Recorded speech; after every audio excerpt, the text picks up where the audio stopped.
कक्षा 81-1। अब आगे सिमी उन लोगों को ऐसे करता देख कुछ खुराफाती अपने दिमाग में सोचने लगती है। उसके बाद वो धीरे से उन लोगों के पीछे से गायब हो जाती है और चुपचाप उन औरतों के पास चली जाती है। उन औरतों ने काफी सारा गुलाल ले रखा था। सिमी जल्दी से उन औरतों से क्यूट सी आवाज में बोली, वो क्या आप मुझे ये रंग दे सकती है? मुझे कीच काम है इसका। उद्धरण चिन्ह। वो औरतें उसे देखती है तो उन्हें सिमी बहुत मासूम लगती है और वो लोग एक थाल पूरा रंग उसे दे देती है और मुस्कुराते हुए गीत गाते हुए घाट की ओर बढ़ जाती हैं। और सिमी उस रंग को लेकर धीरे धीरे उन सबके पास जाती है और अपनी छोटी छोटी मुट्ठियों में रंग भरकर अनवियाहाना शिवी चिक्की पर डाल देती है और खिलखिलाकर हंसने लगती है। वो सब जो आपस में बात कर रहे थे, अचानक से उन पर रंग पड़ने से वो लोग चौंक जाते हैं और तुरंत पीछे मुड़कर देखती है तो वहां सिमी अपने कमर पर हाथ रखकर उन्हें ही देखकर हंसे जा रही थी। अन्वी उससे बोली, सिमी तुम नहीं सुधरोगी न। ये कहकर वो पास पड़े गुलाल की थाल से तुरंत रंग लेती है, सिमी के पीछे भागने लगती है और सिमी अपने साड़ी की प्लेट्स को पकड़ते हुए हंसकर उससे बचने की कोशिश करने लगती है। फिर क्या था, इसी तरह वो सब एक दूसरे के ऊपर गुलाल डालने लगे और धैर्य वीर उन लोगों को ये करता देख रहे थे। सिमी इतने अच्छे से बच रही थी कि एक भी रंग उस पर अभी तक नहीं लगा था और बाकी सभी रंग चुके थे। शिवी आगे भाग रही थी और चिक्की उसके पीछे उसे रंग लगाने के लिए। तभी शिवी आगे न देखने की वजह से किसी से टकरा जाती है, पर वो गिरती उससे पहले ही उसे किसी ने कमर से पकड़ लिया। शिवी अचानक से घबरा गई, पर वो जब सामने देखी तो उसे धैर्य ने पकड़ रखा था। धैर्य उसे देखकर स्माइल करते हुए पीछे से इशारे में चिक्की से रंग मांगता है। चिक्की भी तुरंत दे देती है और फिर धैर्य धीरे से अपने हाथ को शिवी के गाल तक बढ़ाकर उसे पूरा रंग देता है। शिवी को पहले समझ ही नहीं आया, पर जैसे ही उसे समझ आया वो तुरंत धैर्य से दूर होकर चिक्की और धैर्य दोनों को घूरने लगी। चिक्की तो खिसक ली, पर अभी तक स्माइल करते हुए उसके सामने खड़ा था। उसे स्माइल करता देख शिवी के हाथ में जितना गुलाल था वो सब उसके मुंह पर लगाकर हंसते हुए उसे बोली, अब बंदर लग रहे हो, अब हंसो। उद्धरण चिन्ह। ये कहकर वो उसे चिढ़ाते हुए वहां से भाग जाती है और धैर्य का मुंह बन जाता है। उधर अन्वी बेचारी थक गई थी सिमी को पकड़ते हुए, पर सिमी अब तक उससे बची हुई थी। वो घाट के बिल्कुल साइड भाग रही थी। अन्वी उससे कुछ दूर थी। वो उसे देखते हुए बोली, सिमी आराम से, कहीं गिर न जाओ तुम। उद्धरण चिन्ह। सिमी हंसते हुए बोली, अरे तुम बस मुझे पकड़ने पर ध्यान दो, मैं नहीं। ये बोलते बोलते ही सिमी अपने साड़ी में फंसकर पानी में गिरने वाली होती है और उसे देखकर सभी तेज से चिल्लाते हैं, सिमी। सिमी को अब तक तैरना नहीं आया था, उसे पानी से बहुत डर था। वो तेज से चिल्लाई, उसे लगा कि वो फिर गिरेगी इस बार, पर कोई था जो उसे गिरने से पहले ही उसकी पतली सी कमर को पकड़कर अपने करीब खींच लिया। सिमी तो डर से कुछ समझ ही नहीं पाई, पर जब उसे लगा कि वो किसी की बाहों में कसकर जकड़ी हुई है तो उसे कुछ सही लगा और वो उस बाहों की गर्माहट को अच्छे से जानती थी। इसलिए वो अपनी टिमटिमाती बड़ी बड़ी आंखों से अपना छोटा सा सर ऊपर करके उस इंसान को देखने लगती है, पर उसे देखकर उसकी आंखों में डर आ जाता है, क्योंकि वो ऐव था जिसने उसे बचाया था, पर उसकी आंखें बेहद सर्द थी इस वक्त। ऐव उसकी आंखों में देखते हुए सर्द आवाज में बोला, ये क्या हो रहा था यहाँ, क्या एक बार फिर तुम्हें पानी में जंप करना है? सिमी उसकी ठंडी आवाज सुनकर जल्दी से अच्छे बच्चे की तरह अपनी गर्दन न में 3-4 बार हिला देती है। उधर जब सब देखते हैं कि ऐव आ चुका है तो अन्वी और बाकी सभी पीछे मुड़ते हैं, पर अनवियाहना को कोई अपनी बाहों में भर लेता है। वो दोनों जल्दी से उन्हें देखती है तो वहां शिविन और सात्विक थे। अन्वी हैरान होकर सात्विक से बोली, अब सब यहाँ कैसे और कब से हैं? सात्विक उसे प्यार से जवाब देता है, कुछ देर पहले से जब तुम सब ये रंग से खेल रही थी और हमारा काम खत्म हो गया तो हम सब यहीं आ गए। फिर शिविन ऐव और सिमी को साथ देखते हुए सभी से बोला, अब हम सब चलो चलते हैं, वो सिमी को लेकर आएगा। सभी हाँ में अपना सर हिलाते हैं। फिर वहां से उन दोनों को छोड़कर निकल जाते हैं।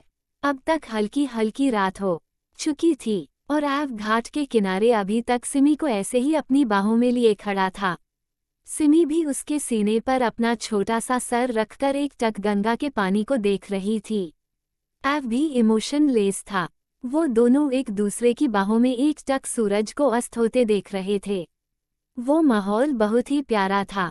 सिमी बहुत देर बाद एव की बाहों में कसम साते हुए धीरे से बोली, अभी मेरा पैर दुख रहा है अब।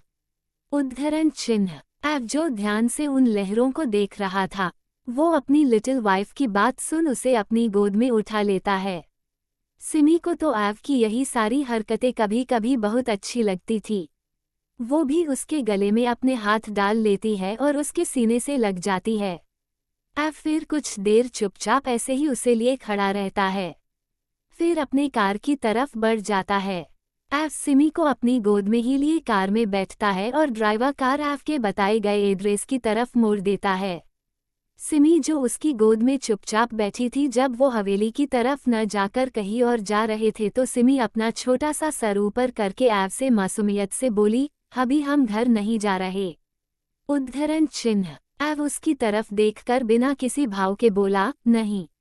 उसकी बस नहीं सुनकर सिमी का मुंह फूल गया। फिर उसने उससे कुछ नहीं पूछा और ऐसे ही उससे लिपटी रही। कुछ देर बाद उनकी कार एक आलिशान पैलेस के आगे आकर रुकी। ड्राइवर निकलकर एव की तरफ का गेट खोलता है और एव सिमी को लेकर बाहर निकलता है। वो पैलेस इतना बड़ा था कि आसपास के एरिया में वहां कोई घर नहीं था।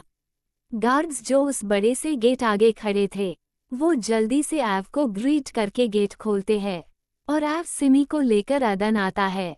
सिमी हैरान होकर उस पैलेस को देख रही थी, क्योंकि वो बहुत ही रॉयल और सुंदर था। सिमी चारों तरफ देखते हुए एव से खुश होकर बोली, ये आपका पैलेस है। एव उसका हाथ पकड़ अंदर की ओर ले जाते हुए बिना किसी भाव के बोला, नहीं, ये हमारा पैलेस है। उद्धरण चिन्ह। सिमी अपनी चमकती आंखों से उसे देखते हुए बोली, यानी मेरा है ये इतना सुंदर पैलेस। एव उसे एक नज़र देखता है और जवाब देता है, हाँ तुम्हारा ही, अब चलो कुछ खा लो। उद्धरण चिन्ह। ये कहकर वो उसे डाइनिंग एरिया में ले जाता है, जहाँ पहले से ही हर तरह की डिशेज सिमी की पसंद की रखी थी। सिमी बहुत भूखी थी, इसलिए वो जल्दी से खाने पर लगभग टूट पड़ती है। एव उसे ही ध्यान से देख रहा था। उसका खाना हो जाने के बाद एव उसे अपनी गोद में उठा लेता है। सिमी तो समझ ही नहीं पाती। एव उसे गोद में उठाए सीधे टेरेस पर जाता है और सिमी को टेरेस के बीचों बीच खड़ा कर देता है। सिमी अपने आसपास देखने लगती है। वहाँ का माहौल बहुत रोमांटिक था। ठंडी ठंडी हवा चल रही थी, जैसे लग रहा हो कि कभी भी बारिश हो सकती है। और तभी उसकी नज़र टेरेस के किनारे एक शेल्टर पर जाती है, जहाँ एक वाइट राउंड शेप बेड रखा था। उसके आसपास वाइट कर्टन लगे हुए थे और बस 2 कैंडल्स जल रही थी और वो दोनों फिर एक हो गए। 82 धैर्य की फॉर्सफुली किस शिवी को। अब आगे। अगली सुबह बनारस गीता भवन, सुबह के 11 बजे। गीता भवन के आगे एक चमचमाती पोश कार आकर रुकी। उसमें का ड्राइवर बाहर निकला और कार का गेट खोलता है। कार से एक 70-75 साल का बूढ़ा आदमी, जिसने बहुत ही महंगा धोती कुर्ता पहन रखा था, वो निकला और उन्हीं के साइड से एक 60-65 साल की बूढ़ी महिला, जिसने महंगी बनारसी साड़ी पहन रखी थी, वो निकली और गीता भवन के अदन फिर वो दोनों चले गए। गेट पर ही उनका इंतजार गीता जी कर रही थी। वो जब उन्हें देखती है तो खुश होकर जल्दी से उनके पांव छूती हैं और वो दोनों भी मुस्कुराते हुए उन्हें आशीर्वाद देते हैं। गीता जी मुस्कुराते हुए उनसे बोली, माँ पापा आइए अदन चलते हैं। समीर कब से आप सबका इंतजार कर रहा था। वो दोनों भी हंसते हुए उनके साथ अदन गए तो समीर वहीं सोफे पर बैठकर लैपटॉप में कुछ काम कर रहा था। वो जब किसी के आने की आवाज़ सुनता है तो सामने देखता है और फिर खुश होकर अपना लैपटॉप साइड में रखता है और उनके पास जाता है। उन दोनों के पैर छूते हुए बोला, दादू दादी आप सब आ गए। मुझे कॉल कर दिया होता मैं आ जाता लेने। उद्धरण चिन्ह। वो दोनों आदमी औरत समीर के दादा दादी थे, जिनका नाम गिरधर जौहर और जानकी जौहर था। उनका रुतबा पूरे बनारस से लेकर प्रयागराज तक था। वो काफी नामी गिरामी खानदान के थे। पर समीर के पापा रमेश जी ने अपने मन से शादी की थी, जिस वजह से गिरधर जी नाराज हो गए थे। इसलिए रमेश जी इतने अमीर होने के बावजूद भी अपने बच्चों और बीवी के साथ अलग एक मिडिल क्लास फैमिली की तरह रहते थे।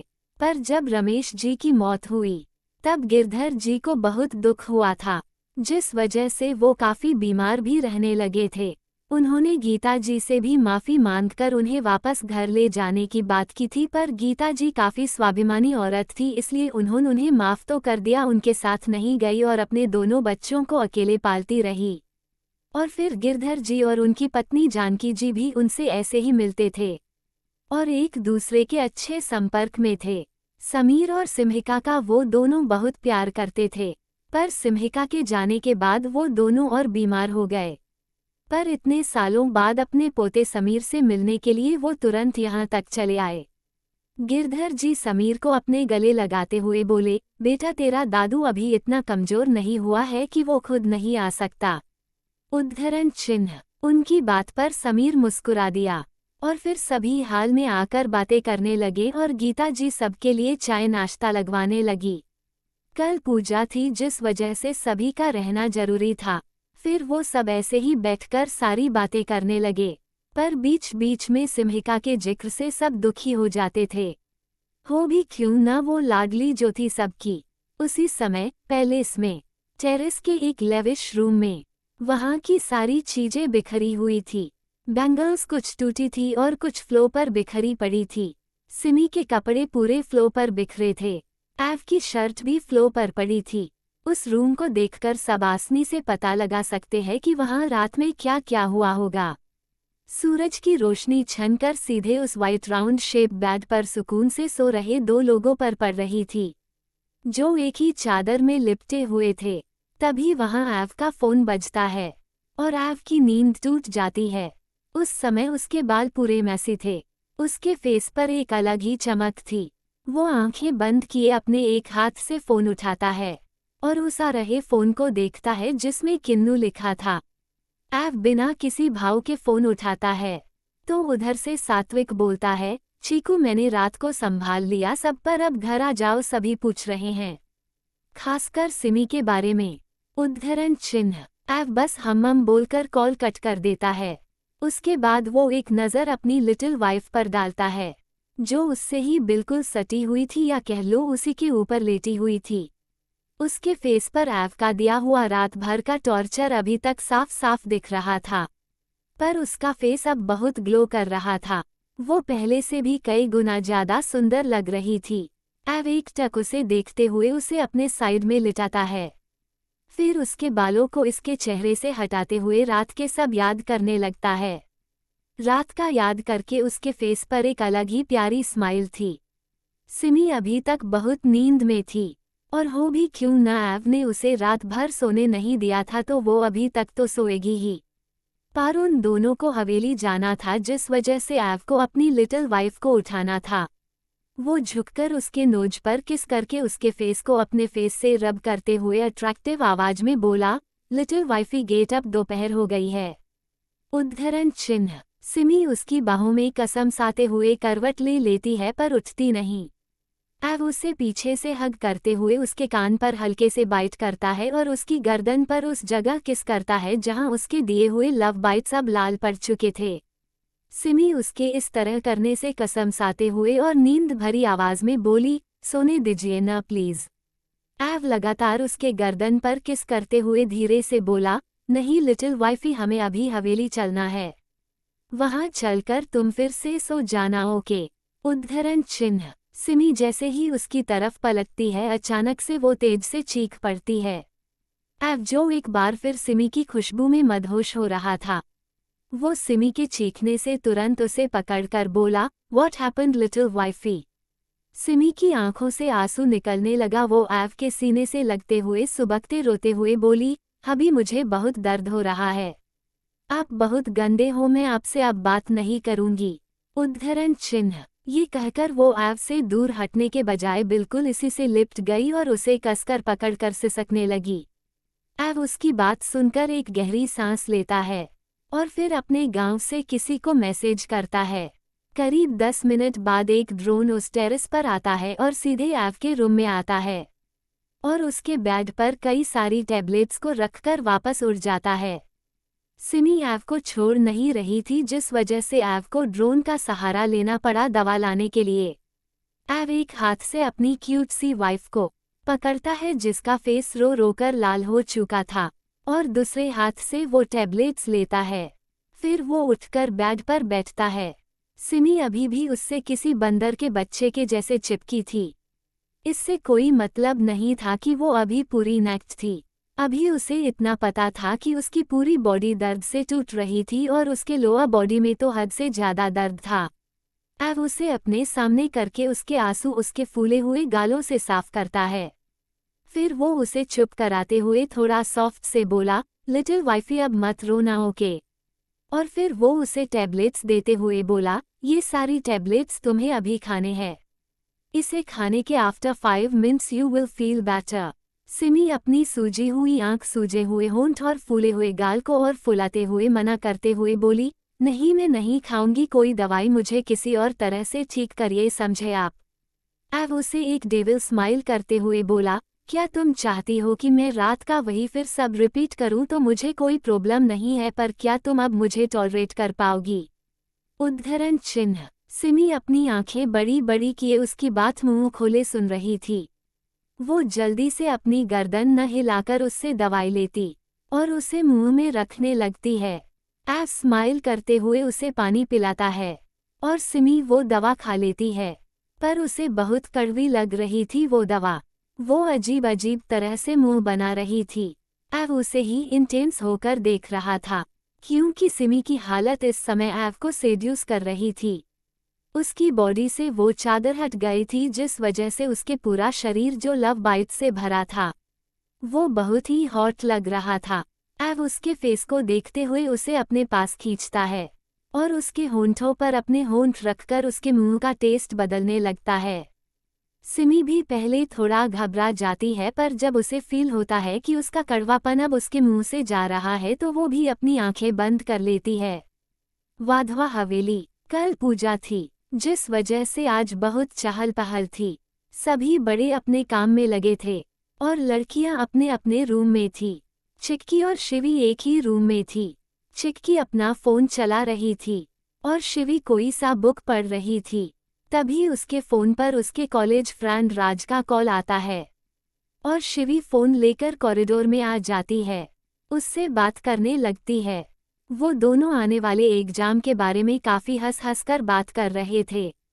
शिवी बार बार राज से यही कह रही थी कि राज यू आर सो फनी। शायद राज कोई जोक सुना रहा था, इसलिए शिवी हंस रही थी, पर इस बात से अनजान कि उसके मुंह से राज का नाम सुनकर कोई गुस्से से उबल रहा था। शिवी अपने ही धुन में थी कि अचानक से कोई उसका हाथ जबरदस्ती पकड़कर उसे एक साइड खाली रूम में ले आता है। शिवी जब तक कुछ समझ पाती वो इंसान उसे रूम में लाकर रूम को अंदर से लॉक करके उसे वॉल से सटा देता है। शिवी हैरान होकर अपने सामने खड़े इंसान को देखने लगती है। वो जल्दी से राज से फोन रखवाते हुए बोली, राज मैं तुमसे बाद में बात करती हूँ।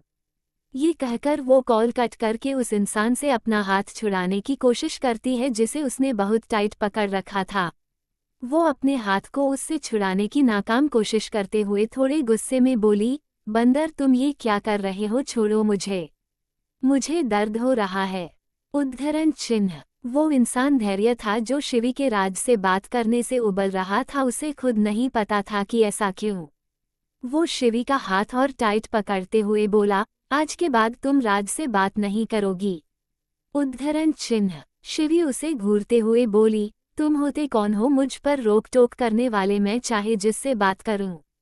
उद्धरण चिन्ह। धैर्य उसे दीवार से और तेज पुश करते हुए उसके करीब आकर गुस्से में बोला, मुझे नहीं पता कि मैं कौन हूं तुम्हारे लिए, पर तुम अब मेरी हो, इसलिए तुम अब किसी से बात नहीं करोगी।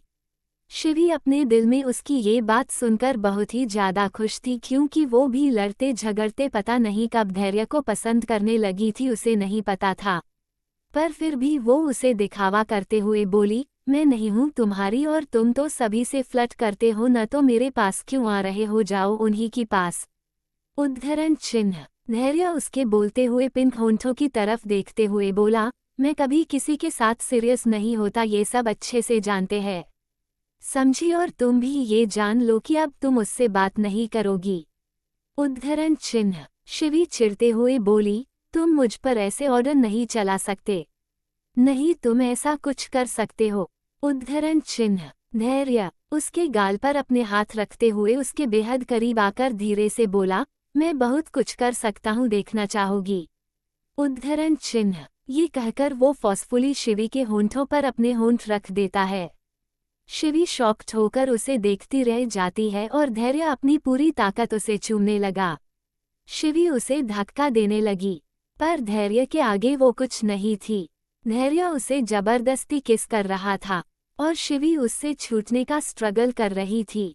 धैर्य जब देखता है कि शिवी अब सांस नहीं ले पा रही तो वो उसे धीरे से छोड़कर उसके बालों और कपड़ों को सही कर देता है और उसके माथे पर किस करते हुए बोला, समझ आया मैं क्या कर सकता हूँ, अब मत बात करना। उद्धरण चिन्ह। ये कहकर वो स्माइल करते हुए रूम से बाहर निकल जाता है और शिवी ऐसे ही गुस्से और शॉक्ड में खड़ी रह जाती है। कुछ देर बाद वो भी धैर्य को कोसते हुए वापस अपने रूम में आ जाती है। उधर एव और सिमी हवेली आने के लिए निकल चुके थे। सिमी ने तो एव को बहुत परेशान कर दिया था। एव को उसे धमकाते हुए लाना पड़ रहा था क्योंकि वो न खुद से नहाने जा रही थी, न ही खुद से कपड़े पहन रही थी और न ही कुछ खा रही थी। एव के धमकी देने से कि अगर वो अब कोई भी नखरे करेगी तो वो फिर से वही सब करेगा, जिस वजह से वो सिमी फिर रेडी हुई और दोनों हवेली के लिए निकल गए। हवेली पहुंचने के बाद सिमी सीधे एव के रूम में जाती है और सो जाती है क्योंकि एव ने ही उसे उसके रूम में ही जाकर सोने को कहा था। सिमी अनवी और बाकी सभी से मिलकर सीधे सो जाती है और एव अपने काम में लग जाता है। पूजा अब एव करता था, न कि धनराज वाधवा। एव ने खुद कहा था कि वो अपने माँ की श्राद्ध की पूजा खुद से करेगा। हालांकि वो उन सब में भरोसा नहीं करता था, पर उसे अपने माँ की हर चीज़ खुद से करनी था। इसी तरह तैयारियों में सारा दिन बीत जाता है और रात हो जाती है। सुबह 10 बजे का मुहूर्त था, जिस वजह से सब जल्दी ही डिनर करके सो जाते हैं। एव भी सिमी को खाना खिलाकर उसके साथ उस रात आराम से सो जाता है। वहीं दिल्ली के मित्तल हाउस में राघव मित्तल और सनम मित्तल बर्बाद हो चुके थे और अब सनम नॉर्मल काम के लिए इंटरव्यू दिया करती थी, पर उसकी नफरत सिमी को लेकर कम नहीं हुई थी बल्कि बढ़ती ही जा रही थी। उनका मित्तल हाउस बिकने से बहुत मुश्किल से बचा था। इस समय उसी हाउस के एक कमरे में सनम मित्तल, राघव मित्तल और युवराज कपूर और 2 लोग वीडियो कॉन्फ्रेंस पर थे। उन सब को देखकर यही लग रहा था कि वो लोग कोई प्लान डिस्कस कर रहे थे। जब सब हो जाता है तो युवराज कपूर सभी से थोड़ा गुस्से से बोलता है, आप सबको जो करना हो वो उसके साथ करिए, पर मेरी सिमी को कुछ नहीं होना चाहिए। मैं उसे बहुत दूर लेकर चला जाऊंगा, इस बार जहां वो अखंड वाधवा भी नहीं पहुंच पाएगा। उद्धरण चिन्ह। उसकी बात सुनकर सनम नफरत से सिमी का नाम लेकर बोली, ठीक है, उस सिम्हिका को हम कुछ नहीं करेंगे, तुम बस उसे मेरे अखंड से दूर कर दो जिससे मैं उसकी वाइफ बन सकूं। उद्धरण चिन्ह। ये कहकर वहां मौजूद सभी के चेहरे पर एक खतरनाक और शातिर स्माइल आ जाती है। फिर वो वीडियो कॉन्फ्रेंस भी कट जाता है और सभी उस रूम से बाहर निकल जाते हैं। 83 आखिर मिल ही गई सिमी अपने परिवार से। अब आगे। अगली सुबह। आज पूजा का दिन था, जिस वजह से सभी लोग आज जल्दी उठकर पूजा की तैयारियां में लग गए थे। आज का दिन एव के लिए खास था। वो सुबह ही उठकर अपने काम के लिए जा चुका था क्योंकि पूजा अब उसे ही करनी थी। सिमी को उसने डिस्टर्ब नहीं किया था, जिस वजह से सिमी चैन से सो रही थी। सुबह के 8 बजे सिमी की आंख खुलती है और वो धीरे से उठकर बेड पर बैठ जाती है और फिर अपने चारों तरफ देखती है तो उसे एव नहीं दिखता, तो सिमी के फेस पर एक अलग ही चमक आ जाती है। वो जल्दी से उठकर रेडी होने चली जाती है क्योंकि आज पूजा थी, जिस वजह से उसे सबके साथ रहना था। उसी समय गीता भवन में गीता जी भी सुबह जल्दी ही उठ गई थी और पूजा के काम में लग गई थी। उनके साथ जानकी जी भी उनकी मदद करवा रही थी और गिरधर जी और समीर वो दोनों पंडित जी से बात करने मणिकर्णिका घाट गए हुए थे, जहां आज की पूजा होनी थी। वहां जाकर समीर को अपने आदमियों से पता चला कि वाधवा खानदान के लोग भी यहीं आए हुए हैं पूजा के लिए, जिस वजह से समीर ने अपना पूरा अलग ही इंतजाम करवा लिया घाट पर, जिससे कि उन लोगों से सामना न हो उसका, वरना वो आज के दिन पक्का कुछ गलत कर देगा। और उधर आव वाधवा हवेली के बैकयार्ड वाले एरिया में अपने सोफे पर बैठा हुआ था और उसके साथ सात्विक शिविन भी थे। आव के सामने एक उसका स्पाई खड़ा था जो उसे कुछ बता रहा था और आव किसी राजा की तरह बिना किसी इमोशन के ये सारी चीजें सुन रहा था। जब वो स्पाई आव को सारी बातें बता देता है तो आव उसे हाथ से जाने का इशारा करता है, तो वो स्पाई सर झुकाते हुए वहां से चला जाता है। उसके जाने के बाद सात्विक आव से बोला, तो क्या तू पक्का चाहता है अब ये करना? आव अपने फोन को निकालकर उसमें कुछ देखते हुए बिना किसी भाव के बोला, हाँ मैं चाहकर भी ज्यादा दिन तक अब ये नहीं कर सकता। उसकी बात पर शिविन बोला, और उन सब का क्या, आज वो चुप तो नहीं बैठेंगे? उद्धरण चिन्ह। आव अपने फोन में किसी को एक मैसेज सेंड कर देता है, फिर अपने फोन को पॉकेट में रखकर उठते हुए बिना किसी भाव के बोला, उनको ऐसे तो नहीं जाने देंगे, बाकी सबका मैं देख लूंगा, बस धैर्य को संभालना होगा। उद्धरण चिन्ह। उसकी इस बात का मतलब दोनों बखूबी समझ रहे थे। उसके बाद आव वहां से जाते हुए बोला, तुम सबको वहां लेकर चलो, मैं उसे अपने साथ लेकर आऊंगा। उद्धरण चिन्ह। उसकी बात पर शिविन शरारती अंदाज में बोला, ओहो उसे क्या बात है, और मैंने सुना है कि कल रात तू अपने नए पैलेस में उसके साथ रुका था। उद्धरण चिन्ह। उसकी बात पर आव रुककर उसे घूरते हुए बोला, मेरी जासूसी करना बंद करो और जो कहा है वो करो। उद्धरण चिन्ह। ये कहकर वो बिना उन सब की बात सुने वहां से चला जाता है और वो दोनों उसकी बात पर हंस देते हैं।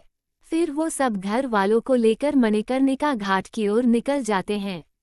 कल की जबरदस्ती किस के बाद से शिवी पूरी तरह धैर्य को इग्नोर कर रही थी, जिससे धैर्य को बहुत गुस्सा आ रहा था, पर को अभी शिवी को सबके सामने कुछ नहीं कह सकता था, जिसके लिए वो उसे अकेले मिलने का मौका ढूंढ रहा था। सभी घर वाले घाट पर चले जाते हैं और हवेली में अब सिमी ही अकेली बचती है। उसे भी सबके साथ ही जाने का मन था, पर उसके मॉन्स्टर ने उसे सख्त होकर कहा था कि वो उसी के साथ ही जाएगी, इसलिए सिमी रेडी होकर नीचे आती है। जब वो सीढ़ियों से नीचे आ रही थी तो एव किसी से कॉल पर बात कर रहा था। एव ने आज भी ब्लैक आउटफिट पहन रखा था और जिसमें वो हद से ज्यादा हैंडसम लग रहा था। सिमी अभी एव से कुछ नाराज था, जिस वजह वो चुपचाप एव के साइड में आकर खड़ी हो जाती है और उसे घूरने लगती है। एव को जब फील होता है कि कोई उसे अपनी बड़ी बड़ी आंखों से लगातार घूर रहा है तो वो अपने साइड में देखता है, तो बस देखता ही रह जाता है। सिमी ने आज लेड येलो कलर की सिल्क साड़ी पहन रखी थी क्योंकि आज पूजा था और बालों को खुला छोड़ रखा था। होंठों पर हल्की पिंक मैट लिपस्टिक और अपनी बड़ी बड़ी आंखों ने हल्का सा काजल, एक छोटी सी माथे रेड बिंदी और नाम मात्र टचअप। वो इतने में ही बला की खूबसूरत लग रही थी, जिसे एव बिना पलक झपकाए देखे जा रहा था, पर सिमी उसे अपनी आंखों से घूर रही थी। एव जिससे बात कर रहा था तभी उसे उसकी आवाज आती है तो एव अपने होश में आता है और उस इंसान का कट करके अपनी लिटिल वाइफ को देखने लगता है। एव सिमी को उसकी पतली सी कमर जो साफ साफ दिख रही थी उसे पकड़कर अपने पास खींचता है और उसके बाल उसके कान के पीछे करके उससे धीमी आवाज में बोलता है, क्या इरादा है मिसेज वाधवा आपका? सिमी उससे छूटते हुए मासूम सी आवाज में बोली, मेरा इरादा उन लोगों के साथ जाना था, आपके साथ नहीं।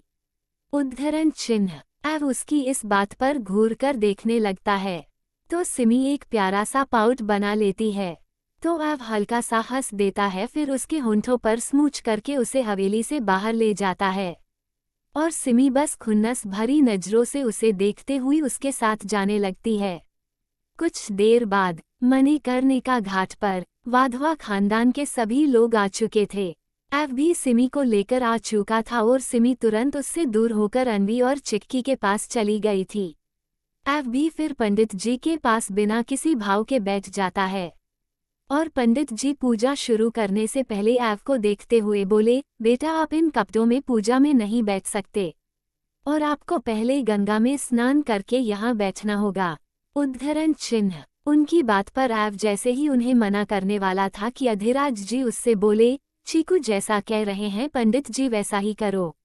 उद्धरण चिन्ह। उनकी बात पर एव कुछ नहीं कहता, बस हाँ ने सर हिला देता है। उधर घाट के दूसरी तरफ समीर गंगा में स्नान करके पूजा में बैठ चुका था। वहां उसके साथ उसके दादा दादी और उसकी माँ थी। समीर उदास था आज क्योंकि उसे उसकी बहन की बहुत याद आ रही थी। आज वहां सभी उदास थे और दूसरी तरफ एव अपने बॉडी पर एकमात्र सफ़ेद कलर की धोती जो उसके मस्कुलर बॉडी के कमर से बंधी हुई थी और जिसमें उसके 8 पैक एब्स हद से ज़्यादा हॉट लग रहे थे, वो बिना किसी इमोशन के गंगा नदी में उतरता है। सिमी तो एकटक अपनी सांसें थामे एव के कभी एब्स को देखती तो कभी उसकी मस्कुलर बॉडी को। एव को ऐसे देख उसका छोटा सा चेहरा लाल हो गया था और वो अपनी नज़रें उससे हटा लेती है और एव तो सिर्फ गंगा में डुबकी ले रहा था। कुछ देर बाद एव एक येलो कलर का कुर्ता पहनकर पूजा में बैठता है। उस कुर्ते की डिज़ाइन से ही पता चल रहा था कि वो किसी बड़े डिजाइनर से बनवाया गया है। एव के मां नमिता वाधवा की तस्वीर एव के सामने रखी हुई थी और एव शांत मन से पंडित जी के बताई गई विधि को कर रहा था और मेनका वाधवा को इन सब में कोई दिलचस्पी नहीं थी। वो तो बस शायद किसी के आने का इंतजार कर रही थी और बार बार सिमी को देखकर एक एविल स्माइल कर रही थी। उधर सिमी का मन बड़ा अजीब सा हो गया था। उसे लग रहा था कि जैसे यही कोई अपना हो उसका। पूजा होते होते 2 घंटे बीत चुके थे और अब आहुति हो रही थी। एव का चेहरा उस आग की लपटों में बेहद खतरनाक और चमक रहा था। सिमी से जब और रहा नहीं जाता तो वो खुली सांस लेने के लिए घाट की तरफ चली आती है क्योंकि उसका मन बहुत बेचैन हो रहा था। उधर गीता जी को भी बहुत घबराहट सी हो रही थी। समीर अग्नि आहुति दे रहा था, उसका फेस भी बहुत शांत था। वो दोनों जिस ओर थे पता नहीं कैसे पर सिमी भी इसी ओर आ जाती है और घाट पर बैठकर गंगा के पानी को देखने लगती है। पता नहीं कब उसके आंखों से आंसू भी निकलने लगे थे। पानी को देखते देखते वो अपने आप को रोक नहीं पाती और अपने मुंह पर हाथ रखकर जोर जोर से रोते हुए बोली, मम्मा आई मिस यू भाई, आई मिस यू, मुझे आपके पास आना है प्लीज़ मम्मा भाई। वो यही सब बोलते बोलते बहुत तेज तेज रो रही थी। शायद वो अपने इमोशन पर कंट्रोल हाई नहीं कर पाई उस जगह को देखकर। उनसे कुछ ही दूर समीर पूजा कर रहा था और उसके गार्ड्स भी थे। गीता जी जब किसी के बिलखने की आवाज़ सुनती है तो वो सबकी ओर देखती है। सभी भी एक दूसरे की ओर ही देख रहे थे तो गीता जी उस ओर देखती है जहां उन्हें एक लड़की घाट पर उनकी तरफ पीठ करके बैठी रो रही थी। गीता जी उसे देखकर सभी से बोली, लगता है उसे कोई दिक्कत है, मैं देखकर आती हूँ। उद्धरण चिन्ह। समीर तुरंत उन्हें मना करते हुए बोला, आप कहीं नहीं जाएंगी माँ, यहाँ कहीं भी खतरा हो सकता है। उद्धरण चिन्ह। गीता जी को अभी सिर्फ उस लड़की के बिलखने की आवाज़ ही आ रही थी जिसे सुनकर वो बहुत बेचैन हो रही थी। वो समीर से बोली, मैं गार्ड्स को साथ लेकर जा रही हूँ, बस उसे देखकर आ जाऊंगी। उद्धरण चिन्ह। ये कहकर वो बिना समीर की बात सुने गार्ड्स के साथ उस तरफ बढ़ जाती है। सिमी अभी बस रो रही थी, तभी उसे पीछे से किसी के आने की आवाज़ आने लगती है। वो अभी रो रही थी जिस वजह से उसने नहीं देखा कि कौन है। गीता जी उसके पास आकर उसके कंधे पर धीरे से हाथ रखती है तो उन्हें बहुत जानी पहचानी चीज़ें महसूस होने लगती है। वो धीरे से बोली, बेटा आप रो क्यों रही हैं? सिमी किसी के अचानक ऐसे हाथ रखने से पहले ही थोड़ी सहम गई थी और उस औरत की बात सुनकर तो सिमी एकदम से हैरान हो जाती है। वो अपने आप को संभालते हुए धीरे से खड़ी होकर पीछे मुड़ती है तो अपने सामने खड़ी औरत के देखकर दंग रह जाती है और वो गीता जी जब उसे देखती है तो उनका शरीर अचानक से कांपने लगता है। वो दोनों एक दूसरे को अभी सिर्फ देख रही थी, शायद अच्छे से पहचानने की कोशिश कर रही थी। क्योंकि सिमी अब बड़ी हो चुकी थी और काफी खूबसूरत भी। पर एक चीज उन दोनों में कॉमन था। अगर जवानी की फोटो में गीता जी को देखा जाए तो वो बिल्कुल सिमी के जैसे ही लगती थी। और सिमी अपने सामने खड़ी औरत को इसलिए ध्यान से देख रही थी क्योंकि गीता जी अब थोड़ी ढल गई थी और काफी अच्छे से मेंटेन भी थी। 10 पहले जैसे बिल्कुल नहीं थी। कहते हैं कि माँ अपने बच्चों को आंख बंद करके भी पहचान सकती है, तो गीता जी अपने जान के टुकड़े सिमी को कैसे न पहचानती। वो अपने कांपते लहजे में सिमी को जी भर कर देखते हुए बोली, सिमी। वो ये बोलकर चुप हो गई। और सिमी जो उन्हें देखकर पहचान चुकी थी और पहचाने भी क्यों ना कोई बेटी अपने माँ को कैसे नहीं पहचानती। वो उनके मुंह अपना नाम सुनकर एकदम से होश में आकर रोते हुए बोली, मम्मा आप हो ये सपना है न, मैं सपना देख रही हूँ ना। गीता जी उसे तुरंत अपने सीने से लगाकर रोते हुए बोली, नहीं मेरा बच्चा, ये मैं ही हूँ तुम्हारी मम्मा। सिमी को जब वो गले लगाती है तो उसे वही जाना पहचाना फील होता है और वो उनके गले लगकर खुशी और दुखी के मिले जुले भाव में बोली, मम्मा आप जिंदा हो, मुझे तो भरोसा नहीं हो रहा। उद्धरण चिन्ह। गीता जी उसे सामने लाकर उसके आंसू साफ करते हुए बोली, अब नहीं रोना, अब बस हम सब साथ खुश रहेंगे और तुम्हें पता है समीर तुमको देखकर बहुत खुश हो जाएगा। वो भी यही है। उद्धरण चिन्ह। सिमी अपने भाई का जिक्र सुनकर खुशी से चमकते हुए बोली, यानी भाई भी है। सच में मम्मा मैं बहुत खुश हूँ, आज अब से मैं आपको कहीं नहीं जाने दूंगी। सिमी अपनी फैमिली को पाकर आज बहुत खुश थी, उसे ये सब किसी सपने जैसा लग रहा था। गीता जी तो खुशी के आंसू ही बहाए जा रही थी सिमी को देखकर। उसके बाद गीता जी सिमी से बोली, चलो अब भाई से मिल लो, और दादू दादी भी आए। उद्धरण चिन्ह। सिमी आज अपने पूरे फैमिली को पाकर बहुत खुश थी, पर दादू दादी का नाम सुनकर वो अपने मम्मा को देखने लगी। तो गीता जी समझ गई, तो उन्होंने उससे प्यार से कहा, तुम चिंता मत करो, वो तुम्हें देखकर बहुत खुश हो जाएंगे। उद्धरण चिन्ह। सिमी इसलिए इस तरह की क्योंकि उसे जहां तक पता था उसके दादा दादी ने सारे रिश्ते खत्म कर दिए थे, जिस वजह से सिमी ने भी कभी उनसे मिलने की कोशिश नहीं की। उसके बाद सिमी और गीता जी उस तरफ जा ही रहे थे। वहां एक साथ 3 गोलियां चलने की आवाज आती है और सिमी की तेज चीख निकल जाती है और गीता जी सिमी लो देखते हुए चीख पड़ती है। 84 आव और समीर का टशन। अब आगे घाट पर 3 गोलियों की आवाज आती है और सिमी के चीखने की। गीता जी भी सिमी को देख चीख पड़ती है। वहां हुआ ये था कि जब गीता जी सिमी को लेकर पीछे पलटी तब तक एक नकाबपोश आदमी सीधे सिमी पर गोली चलाया, पर जब तक सिमी पर गोली लगती तब तक एक सिमी के पीछे से सीधे उस नकाबपोश के माथे से आर पार हो जाती है और तीसरी कोई आकर जल्दी से सिमी को नीचे झुकाकर उस नकाबपोश के सीने पर चला देता है। पर जब तक सिमी झुकती तब तक उसके बाजू में गोली लग चुकी थी। वो नकाबपोश आदमी सिमी के सीधे सर पर अपनी गन को टारगेट किया था। अगर वो इंसान उसे समय रहते न झुकाता तो आज सिमी उसी जगह मर चुकी थी। सिमी के बाजू में गोली अंदर तक जा चुकी थी, जिससे उसे बेहिसाब दर्द हो रहा था। खून पूरा घाट पर बिखर चुका था। पहला इंसान जिसने सबसे पहले उस आदमी पर गोली चलाई थी, वो जमीन पर सिमी का खून देख और उसकी चीख सुन जैसे पागल सा हो गया। उसके गन में जितनी गोलियां थी वो सारी की सारी उस नकाबपोश पर चला देता है। वो आदमी तो कब का मर चुका था। पहला वाला इंसान चिल्लाते हुए सिमी के पास आकर उसे अपनी बाहों में भरते हुए उसके छोटे से चेहरे को थपथपाते हुए जल्दी में बोला, लिटिल वाइफी गेट अप, मैं तुम्हें कुछ नहीं होने दूंगा। उद्धरण चिन्ह। सिमी अब तक बेहोश हो चुकी थी क्योंकि जिंदगी में पहली उसका ऐसे खून बहा था और उसे इतना दर्द हुआ था क्योंकि वो अपने मॉन्स्टर के साथ रहकर कभी जानी ही नहीं कि इतना दर्द क्या होता है। एव ने उसे अपने पलकों पर रखा था। गीता जी और वो जो दूसरा इंसान था वो समीर था, जो उन लोगों की बातें पहले ही सुन चुका था और अपनी बहन को गले लगाने आगे आ रहा था, पर उसे नहीं पता था कि उसकी बहन पर ऐसे कोई गोली चला सकता है। अगर वो उसे न झुकाता तो शायद आज वो एक बार फिर अपनी बहन को खो देता। गीता जी का तो सिमी का खून देखकर ही बुरा हाल हो गया था और वो सिमी के पास खड़ी होकर रोते हुए उससे बोली, बेटा हम तुम्हें अब नहीं खो सकते, हम तुम्हें कुछ नहीं होने देंगे। उद्धरण चिन्ह। समीर का ध्यान जो अभी तक अपनी बहन और उसके खून पर था, जब वो देखता है कि एव ने सिमी को अपनी बाहों में भरकर उसे अपनी वाइफ कहा तो अचानक से समीर का चेहरा सख्त हो जाता है।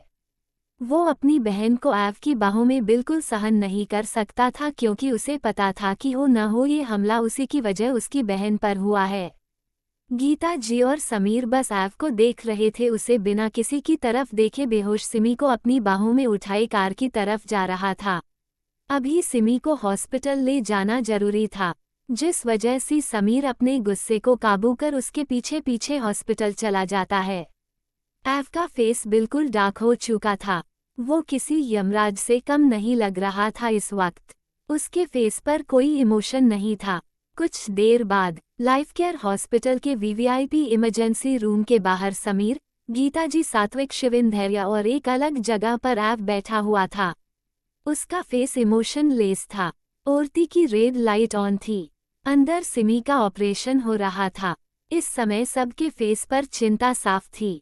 वाधवा खानदान के बड़े और औरतों को इस हमले के बारे में नहीं बताया गया था, जिस वजह से उन लोगों को हवेली वापस भेज दिया गया था।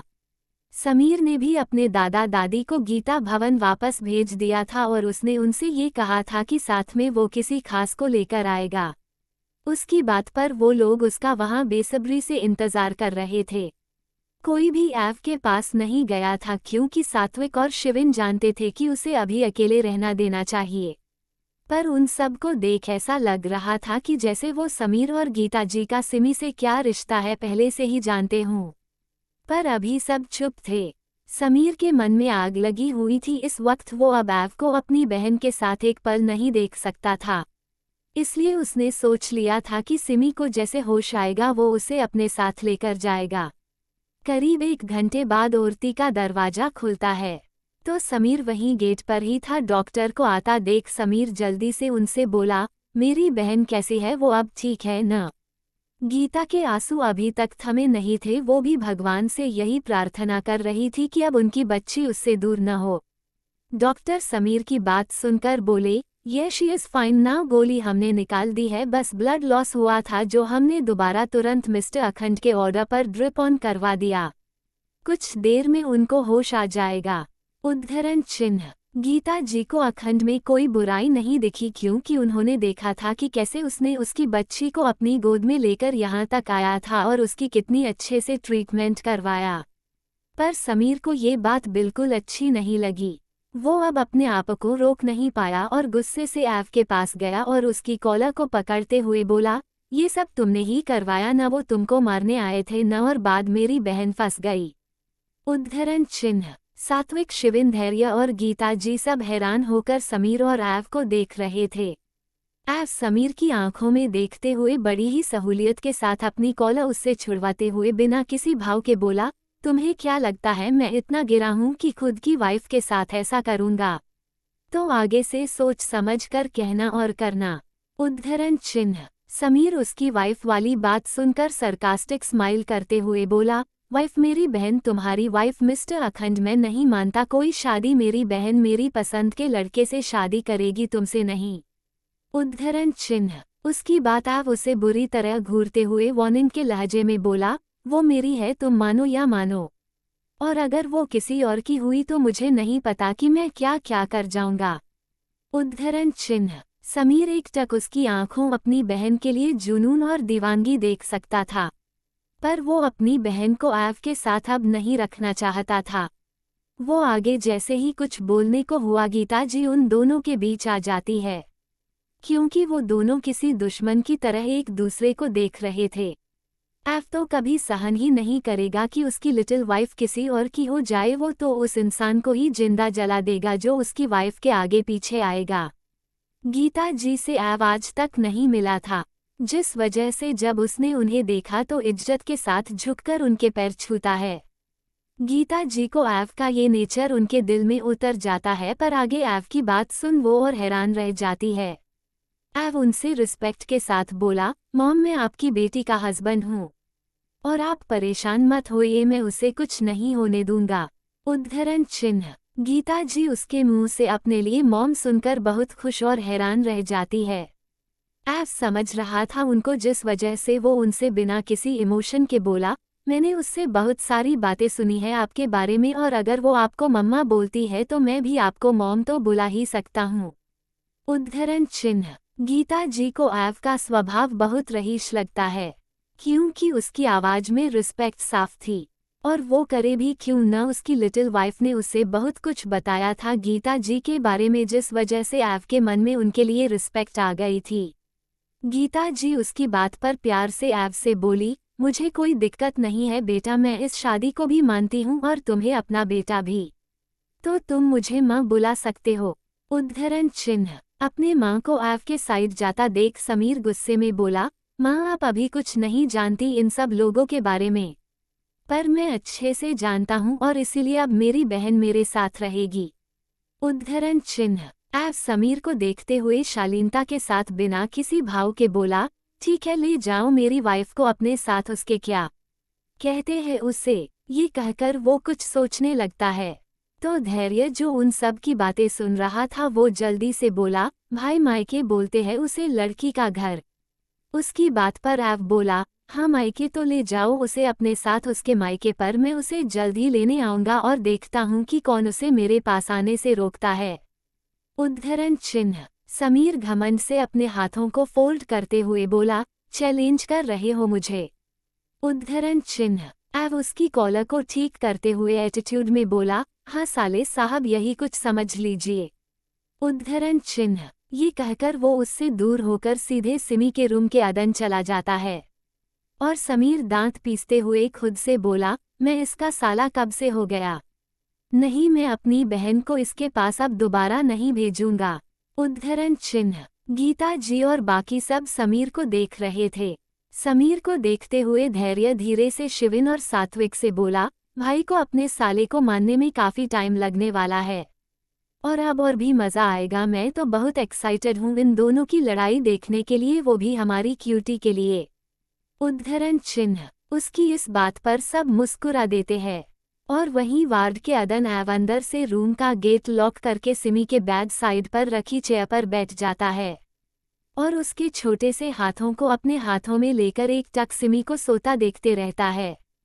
सिमी का छोटा सा चेहरा अब थोड़ा मुरझा सा गया था।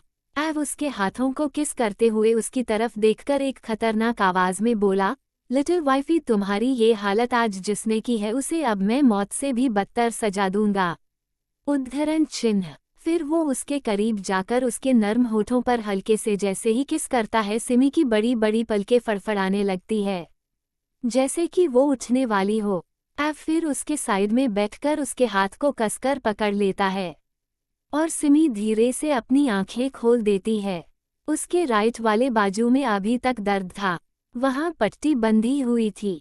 उसके मुंह से धीरे से आह निकल जाती है। एव जल्दी से उसके चोट पर अपने हाथ रखकर धीरे धीरे उसे सहलाते हुए प्यार से बोला, दर्द हो रहा है क्या। सिमी को सब याद आ जाता है कि कैसे वो अपनी फैमिली से मिली और फिर उसके साथ ये सब हुआ। वो अपने आंखों के सामने एव को देखकर अपनी आंखों में आंसू लाते हुए धीरे से बोली, अभी सच में दर्द हो रहा है बहुत। उद्धरण चिन्ह। एव उसके आंखों पर किस करके प्यार से बोला, लिटिल वाइफी बहुत जल्द दवा के इफेक्ट से ये सब ठीक हो जाएगा, ओके अब रो मत। उद्धरण चिन्ह। सिमी बच्चों की तरह क्यूट सा फेस बनाकर हाँ में सर हिला देती है। फिर एव से वो खुश होते हुए बोली, आपको पता है मेरी मम्मा और भाई सभी जिंदा है, उन्हें कुछ नहीं था, मैं बहुत खुश हूँ। उद्धरण चिन्ह। एव उसके फूले हुए गालों को प्यार से चूमते हुए बोला, मम मुझे पता है वो सब बाहर ही हैं। उद्धरण चिन्ह। सिमी जल्दी से बोली, अच्छा तो उन्हें अंदर ले आइए, मुझे अपने भाई से भी मिलना है। उद्धरण चिन्ह। भाई का नाम सुनकर एव का फेस अजीब तरह सा हो गया। सिमी अपनी बड़ी बड़ी पलकें झपकाते हुए उसकी तरफ बहुत ही क्यूट तरीके से देख रही थी। एव एक नज़र सिमी को देखकर हाँ में सर हिलाता है, क्योंकि कुछ भी हो आज समीर ने उसकी लिटिल वाइफ की जान बचाई थी, और वो था भी सिमी का भाई, जिस वजह से उसकी बात मानकर रूम से बाहर निकल जाता है। उसके रूम से बाहर आते ही समीर उसे घूरते हुए बोला, मेरी बहन से अब दूर रहना। उद्धरण चिन्ह। ये कहकर वो अंदर सिमी के पास चला जाता है और आव उसे घूरता रहता है। गीता जी को उनका ये सब देखकर काफी हंसी आ रही थी। वो भी आव को प्यार से देखते हुए वार्ड के अंदर चली जाती हैं। अब बाहर आव, सात्विक और शिविन धैर्य थे। धैर्य को अभी अभी पता चला था कि उसके खतरनाक भाई ने उसकी क्यूटी से शादी कर ली है, तो वो थोड़ा नाराज होते हुए आव से बोला, भाई आप बहुत बुरे हो, आपने मुझे बताना भी जरूरी नहीं समझा कि क्यूटी अब मेरी भाभी बन चुकी है। उद्धरण चिन्ह। उसकी बात पर आव उसे बिना किसी इमोशन के देखते हुए बोला, इसमें बताना क्या है, क्या तुम सब हमेशा से नहीं जानते थे कि वो मेरी सिर्फ है। उद्धरण चिन्ह। धैर्य उसकी बात पर मुंह बना लेता है और फिर आव सात्विक शिविन को कुछ आंखों से ही बताकर हॉस्पिटल से बाहर निकल जाता है और सात्विक शिविन धैर्य को लिए वहीं हॉस्पिटल में ही रुक जाते हैं। इधर सिमी के रूम में सिमी अपने भाई को देखकर बहुत इमोशनल हो गई थी और समीर भी। वो दोनों एक दूसरे से जी भर कर बातें कर रहे थे और गीता जी उन दोनों भाई बहनों को खुश देखकर बहुत खुश थी।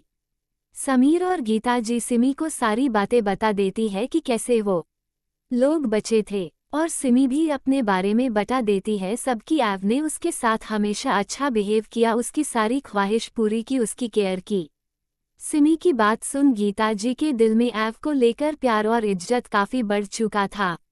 पर समीर हर बात में सिमी के मुंह से आव की तारीफ सुन इरिटेट हो रहा था। वो खड़े होते हुए सिमी से बोला, बच्चा अब से तुम हमारे साथ रहने वाली हो, इसलिए अब भूल जाओ उन लोगों को। उद्धरण चिन्ह। और ये कहकर वो सिमी के लिए डिस्चार्ज पेपर रेडी करवाने चला जाता है, क्योंकि आव ने उसे काफी हाई क्वालिटी वाला ट्रीटमेंट करवाया था, जिस वजह से सिमी को बस अपने हाथों में ही थोड़ा सा ही दर्द था, बाकी वो ठीक थी। समीर की बात सुनकर सिमी हैरान होकर अपनी मम्मा को देखते हुए बोली, मम्मा भाई ये क्या कह रहे हैं, भूल जाऊं से क्या मतलब है, कुछ हुआ है क्या इनके और भाई के बीच। उसके सवाल में आव से दूर जाने की बेचैनी साफ देखी जा सकती थी और गीता जी भी अपनी बेटी को समझते हुए बोली, बेटा तुम परेशान मत हो, वो अभी कुछ नाराज है, पर अभी हमारे साथ चलो और हम समीर को मना लेंगे कि वो तुम्हें और अखंड बेटे को अलग न करे। उद्धरण चिन्ह। उनकी बात पर सिमी को थोड़ा ठीक लगता है, पर आव से दूर रहने का नाम सुनते ही उसके दिल में अजीब सा हो रहा था। पर वो अभी अपने माँ और भाई के साथ भी रहना चाहती थी, जिस वजह से हाँ में सर हिला देती है और गीता से उसके माथे को चूमकर उसके सर को सहलाने लगती है। और तभी उनके गेट पर नॉक होता है और सात्विक शिविन धैर्य तीनों सिमी के पास आते हैं। सात्विक सिमी से बोला, सिमी तुम ठीक हो अब। सिमी प्यारी सी स्माइल करते हुए बोली, जी मैं अब ठीक हूँ। उद्धरण चिन्ह। धैर्य सिमी से बोला, अब आप भाभी हो हमारी, पर आपने हमसे ये बात क्यों छुपाई। उद्धरण चिन्ह। सिमी भाभी वर्ड सुन थोड़ा सा ब्लश करते हुए बोली, धैर्य तुम मुझे पहले जैसे ही बुलाओ प्लीज। उद्धरण चिन्ह। गीता जी जो सिमी और उन सबका इतना घुल मिलकर बात करता हुआ देख रही थी, वो प्यार से सभी से बोली, तुम सबका शुक्रिया, अगर तुम सब ने मेरी सिमी का ख्याल नहीं रखा होता। उनकी बात को बीच में काटते हुए सात्विक बोला, नहीं आंटी, हमने नहीं, सिर्फ अखंड ने सिमी का ख्याल रखा है, हम सब तो बस ऐसे ही इसकी हेल्प कर देते थे। उसकी बात पर सब मुस्कुरा देते हैं। फिर कुछ घंटों बाद सिमी को डिस्चार्ज मिल जाता है। सिमी को आव को देखना था, पर आव वहां नहीं था। सात्विक ने उससे कहा था कि आव किसी काम से गया है, वो बाद में मिलने आएगा, इसलिए सिमी अनवी का ख्याल रखने को बोलकर और उसे एक बार सबसे मिलाने लाने को बोलकर समीर और गीता जी के साथ गीता भवन चली जाती है। और उधर वाधवा हवेली में सात्विक ने अनवी को कॉल पर सब बता दिया था, जिस वजह से वो बहुत खुश थी और अब वो कल मिलने भी जाने वाली थी। पर वाधवा हवेली का माहौल थोड़ा गर्म था, क्योंकि धनराज वाधवा हॉल में टहलते हुए किसी से फोन पर काफी गुस्से में बोल रहे थे, क्या मतलब है तुम सबका कि वो मिल नहीं रही, आखिर कहाँ जा सकती हैं, ढूंढो चाहे जैसे। उद्धरण चिन्ह। ये कहकर वो कॉल कट कर देते हैं। हॉल में सभी लोग थे।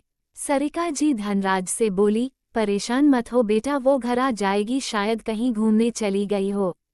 उनकी बात पर धनराज वाधवा बोले, मॉम मेनका कभी ऐसे बिना बताए नहीं जाती, मुझे लग रहा है कि वो किसी मुसीबत में है। ये कहकर वो फिर से किसी को कॉल करने लग जाते हैं। और उधर मेनका वाधवा एक छोटे से कमरे में, जहां पैर तक इंसान अच्छे से न फैला पाए, उस अंधेरे कमरे में डरी सहमी सिकुड़ कर बैठी थी। उन्हें समझ आ चुका था कि वो जो उनके साथ हो रहा है ये सब कौन कर रहा है। वहां उनकी सांसें तक धीरे धीरे घुटकर चल रही थी। उसी कमरे के बाहर एव किसी प्रिंस की तरह अपने आंखों में डार्क शेड्स लगाए, अपने दोनों पॉकेट में हाथ डाले सामने खड़े इंसान से खतरनाक आवाज में बोला, इस औरत को तब तक तड़पाओ जब तक ये मरने की हालत में नहीं आ जाती। उद्धरण चिन्ह। वो इंसान बोला, जी बॉस। उद्धरण चिन्ह। फिर एव वहां से निकल जाता है और सीधे अपने बनारस वाले ऑफिस में चला जाता है, जहां उसने अपने काम करने बनवाया था, क्योंकि वो हर साल यहां आता था और उसकी ब्रांचेस कई सारी जगह पर थी। उसे पता था कि सिमी अब हवेली से जा चुकी है, जिस वजह से वो सीधे अपने ऑफिस चला जाता है। और उधर धैर्य के फोन पर एक मैसेज आता है, जिसे धैर्य पढ़कर बिल्कुल सनन रह जाता है। 85 द रोमांटिक नाइट। अब आगे धैर्य को किसी अननोन नंबर से मैसेज आता है। उस समय वो सात्विक और शिविन के साथ हवेली वापस जा रहा था। उस मैसेज को पढ़ने के बाद धैर्य थोड़ा लड़खड़ाती आवाज में सात्विक से पूछा, भाई मॉम कहाँ है? उसकी बात सुन सात्विक और शिविन दोनों एक दूसरे को देखने लगते हैं। सात्विक नॉर्मल आवाज में बोला, घर पर होंगी। उद्धरण चिन्ह। धैर्य फिर बोला, भाई मुझे किसी ने मैसेज किया है। ये कहकर वो उस आए हुए मैसेज को उन दोनों को दिखा देता है।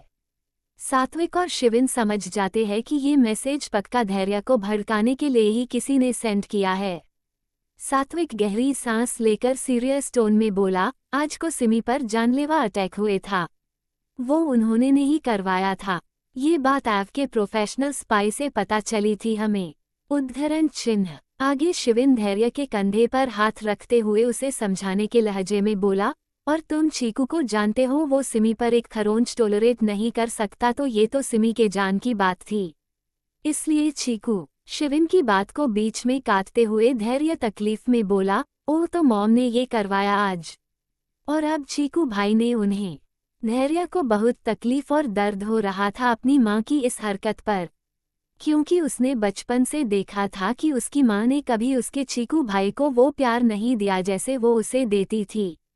पर थी तो वो उसके माँ ही हर बेटे को बुरा लगता है, पर वो अपने चीकू भाई को जान से भी ज्यादा मानता था, जिस वजह से उसने एव के किसी भी फैसले पर न कोई बहस की और न कोई आवाज उठाई कि उसकी माँ को छोड़ दे।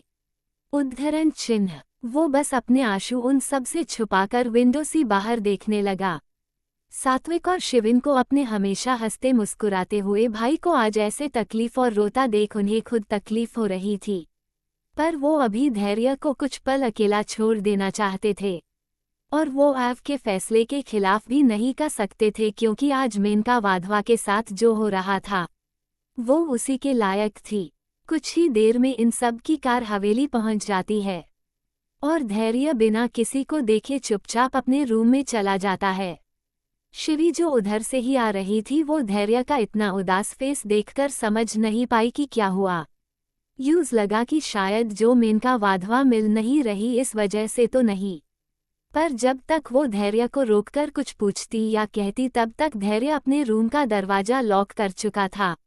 शिवी का फेस थोड़ा मुरझा सा जाता है, फिर वो भी अपने रूम में आ जाती है, और इधर सात्विक ने सभी घर वालों को सिमी और उसकी फैमिली मिल गई है इसकी खबर बता देते हैं, जिसे सुनकर सभी खुश हो जाते हैं।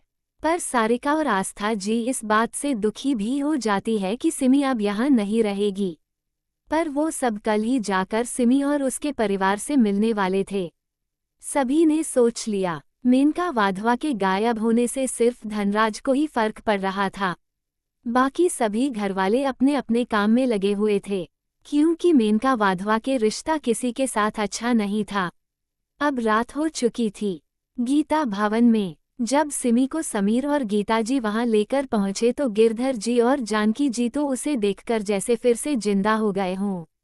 वो बहुत ज्यादा खुश थे। जानकी जी ने सिमी को अदन आने से पहले उसकी आरती की और उसे लाल धागा बांधकर उसकी नज़र भी उतारी। ये सब उनका रिचुअल था, जिसे सिमी बहुत एंजॉय कर रही थी। आज वो बहुत खुश थी अपने पूरे भरे परिवार को पाकर। सिमी रात का डिनर सबके साथ करती है, सब उसे एक एक बार अपने हाथ से खिलाते हैं। समीर तो जैसे अपनी बहन को पास देखकर सातवें आसमान पर था। वो बहुत खुश था। सिमी के साथ वहाँ एक राजकुमारियों जैसा व्यवहार हो रहा था, जिसे सिमी दिल खोलकर एंजॉय कर रही थी। एव के इतने अच्छे ट्रीटमेंट की वजह से सिमी अब बहुत ठीक हो चुकी थी। वो चल भी ले रही थी और उसका चेहरा तो अब अपनी फैमिली को पाकर और खिल गया था। बस थोड़ा सा ही दर्द उसकी राइट हैंड में था, बाकी वो बिल्कुल अच्छी और फिट फील कर रही थी। रात के डिनर के बाद जानकी और गीता और समीर गिरधर की सभी गार्डन में बैठकर सिमी से बातें कर रहे थे। समीर की वजह से उसने एक बार भी न वाधवा खानदान के बारे में जिक्र किया और न ही एव के बारे में, क्योंकि वो अभी से ही अपने भाई को नाराज नहीं करना चाहती थी। वो लोग कुछ देर बात करके सिमी को रास्ट करने उसके रूम में भेज देते हैं, जो समीर ने उसके लिए स्पेशली रेडी करवाया था। सिमी अपने रूम में आती है।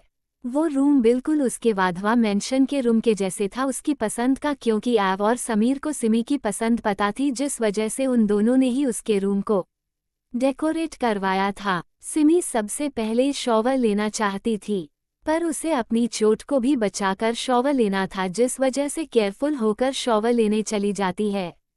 वो शॉवर लेने के बाद अपना बाथरोब खोजने लगती है, पर उसे याद आता है कि बाथरोब तो उसका अभी कबर्ड में ही होगा, जिस वजह से वो वहाँ रखी टॉवल, जो कुछ ज़्यादा ही छोटी थी, उसे अपने बॉडी पर का कवर कर लेती है।